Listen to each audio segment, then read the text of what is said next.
If I was a headset brand that wasn't Logitech, I would like literally be saying what I say whenever I get shot in an FPS and it's like even marginally dodgy. He's cheating!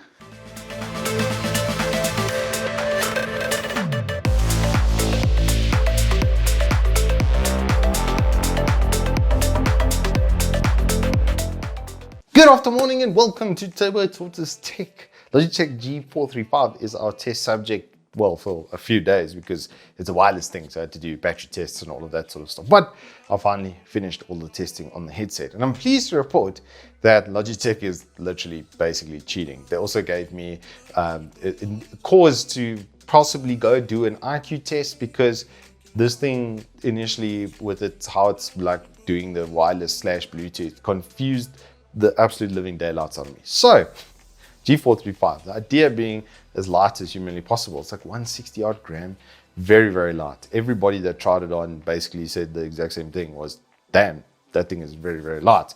So they got that checkbox sorted out.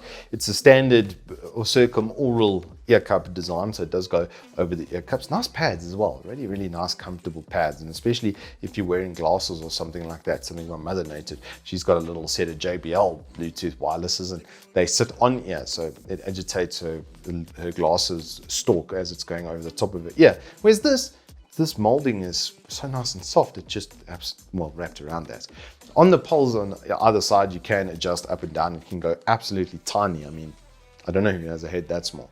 And at the maximum, it does fit a big fat head like mine. Even before I got a haircut, it did fit. Now that I've had a haircut, it is considerably better though. So, because there's a lot less poofy, bird's nest on my head, which obviously helps. So it is very comfortable, but at the max, I've got to wear it at the absolute maximum to get it comfortable on my head. But no fatigue because of the lightness and because of how they've done the top band. You can see it's quite pliable. I wouldn't say you could bend this very far. It doesn't feel like that sort of plastic that's gonna bend too much, kind of out of shape. But for travel and stuff, because you can do that, I mean, you could put that if you did have a little bag, you could put it in that and in your bag, and it would be quite nice like that. The top doesn't have any sort of padding or anything on it, not that I think it honestly needs it. The material cover and stuff is quite nice and a bit prone to dust. I mean, normal with material like this, you can see even here, I'm busy sort of fighting dust off of the thing, but it's fine. It's nicely finished. The overall finish and stuff does feel pretty good. The build and stuff isn't what I would call unsturdy. It's got enough play in it so that it can mold to like the shape of your head and all of that sort of stuff. It doesn't full rotate or anything, but comfort is good. Comfort is very good. I think it's just can be attributed to how they've done these ear cushions and having that little bit of pliability so it can morph to the shape of your head. Just to finish off that thought, the overall design, look and feel is just really, really nice from Logitech. But moving on to the function set and some of the buttons. So on the left-hand ear cup, where it would sit normally behind your head, I did that on purpose. I was just checking if you guys were still awake. But on the left-hand cup, top is power button. Underneath that, you've got the volume up and volume down. And then underneath that is the mic mute button, which also functions as sort of a 2-in-1. And then you've got your type C. Just around the front over here on the left-hand side, you'll notice this cutout over here, and that's for the microphone. Now, it's about the only detractor on this set of headphones is the microphone is at best a chat microphone. It's really not of any like reputable quality or anything like that. It's literally just for like discording and chatting to mates. Something that is nice though is like I use in video broadcasts, as you might know, and I've got a desktop microphone, and I was using these headsets, and then in video broadcasts I set that to my default and everything. There was in that software, I literally just from the drop down would select these, and I could go walking around my house and take people with me. And the wireless range on this was so good. I could go anywhere in my house. I could even go outside. To my right over here is a garage, and then like it's just a long single with like obviously walls and windows and burglar bars and everything on that, and I could walk right around this like the house like that, and it was still picking up and still connecting on the 2.4 over with my PC over here. So I'd say it's getting up to about 8 meters through walls. Line of sight, you can basically do like probably about 20. So they've nicely overkilled it. The dongle and everything is just a standard normal 2.4 gigahertz dongle. It's not a mini or anything like that. Just a standard flash drive looking job. But these are not only 2.4 gigahertz headsets. That's the whole point here, is they've cheated, because most brands that sort of in this price range have one or the other. You'll have like, or even if they do have both, then you drop off on sound quality or build quality or battery life or something like that.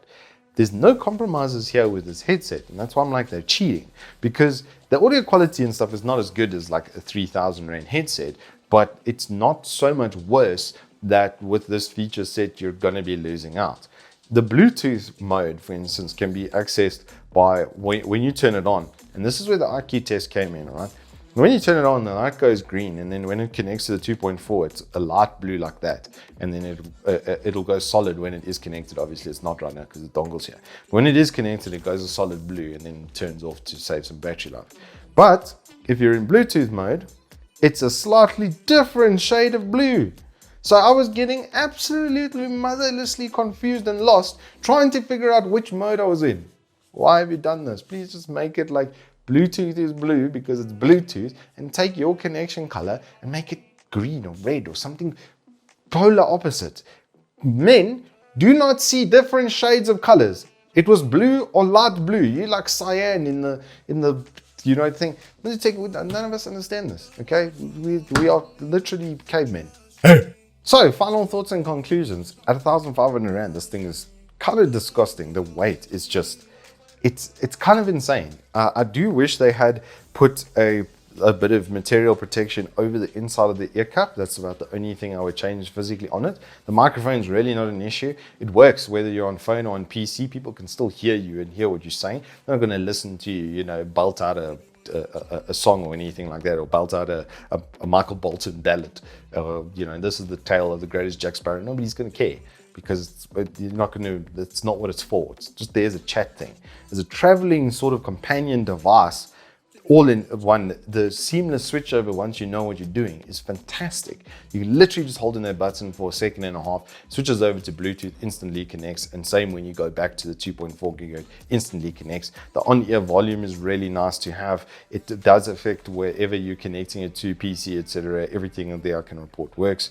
I don't think there was any extra features for like double tap and stuff on Spotify. Not that I was able to replicate anything like that. I was pushing it and holding it in, doing anything like that to see if it would affect the Spotify on my phone or something. So it's straightforward, no frills, no fuss, decent build quality, decent sound stage. Audio, I would say is like a little bit clipped on the high end. It's not like I can feel like it definitely dips towards the high end. Those were a little bit muffled compared to like, well, I've got HT598, so those are like $4,000 headphones, so it's a little bit of a different, kind of environment. So I wasn't expecting them to be anything like that, but for the price, they were more than impressive. And I think this is now genuinely the best price versus performance wireless headset, because after using them for a full day, like 12 hours, that's more than most people I think would end up using the headset. But even if you did, you would only be on 50%. So you could use it the whole next day